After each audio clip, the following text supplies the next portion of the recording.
Bueno, poniendo las cosas en perspectiva y más allá de las coyunturas, de las largas colas, de las fiscalizaciones, en la necesidad de la gente por encontrar las cosas y pagarlas a un precio que esté al alcance posible, analicemos un poco lo que ha sido la aprobación del habilitante. En función de ese futuro, ¿qué posibilidades tiene el Ejecutivo de hacer buena su palabra, su garantía de que estos precios llegaron para quedarse? Mira, yo creo que muy poca, porque en primer término el Ejecutivo, a través de esta ley habilitante, está ahora aprobando una nueva ley. Pero resulta que esa ley ya existe desde mediados del año 2011, con la Ley de Costos y Precios Justos, que le daba exactamente al gobierno la misma potestad de fijar cuáles eran los costos, cuáles eran, por lo tanto, dados esos costos, los precios justos a que se debía vender cada producto. Eso lo establece la Ley de Costos y Precios Justos, que está vigente. Entonces, ¿para qué una nueva ley que diga exactamente lo mismo que la ley que aprobaron hace 2 años y que probó ser un absoluto fracaso?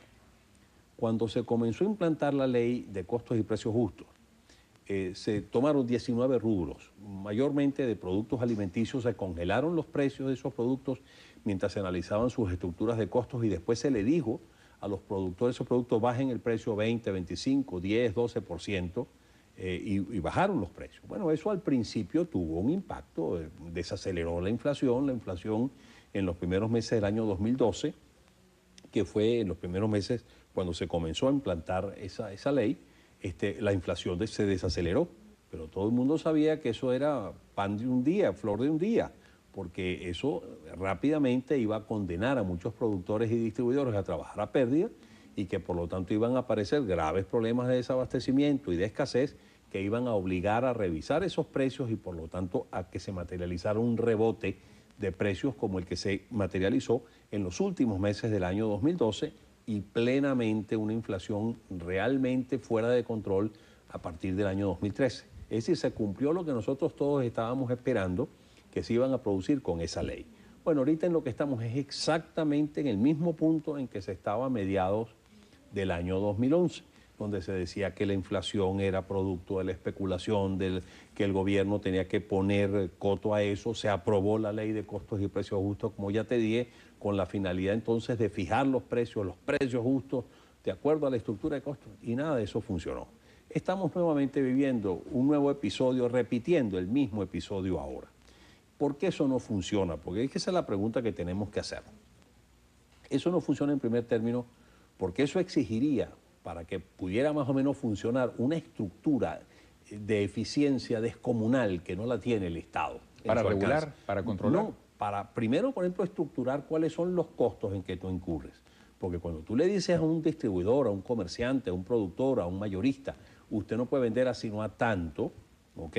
Tú tienes que tomar en consideración cuáles son los costos de producción en que incurre ese empresario.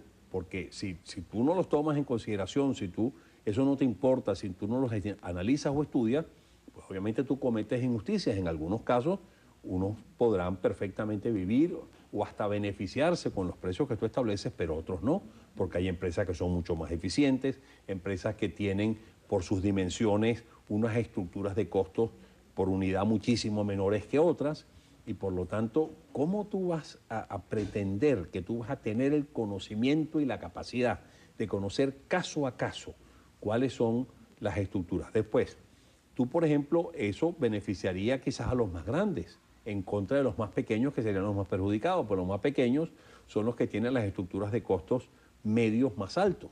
Por lo tanto, si tú le estableces el mismo precio a todo el mundo, bueno, beneficias al grandote, que sí puede realmente operar con ese con ese precio establecido, pero condenas al otro a trabajar a pérdida, y por lo tanto condenas a esa pequeña y mediana industria, que es precisamente esa pequeña y mediana empresa, que es precisamente el grupo de empresas que quiere estimular el gobierno, que dice el gobierno que quiere estimular, las condenas a desaparecer, pero las condenas a trabajar a pérdida.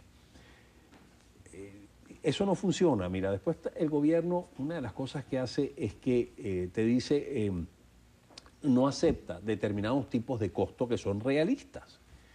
El costo de oportunidad, no, el costo esperado de reposición. Si tú estás produciendo hoy con una materia prima que importaste a 4.30 o a 6.30, tú no puedes establecer el precio de ese producto que estás produciendo hoy basado en ese costo, porque tú sabes que cuando vayas a reponer esa materia prima que estás usando hoy, tú vas a tener que pagar por $1 sustancialmente más costoso para reponer esa materia prima. Pero ¿por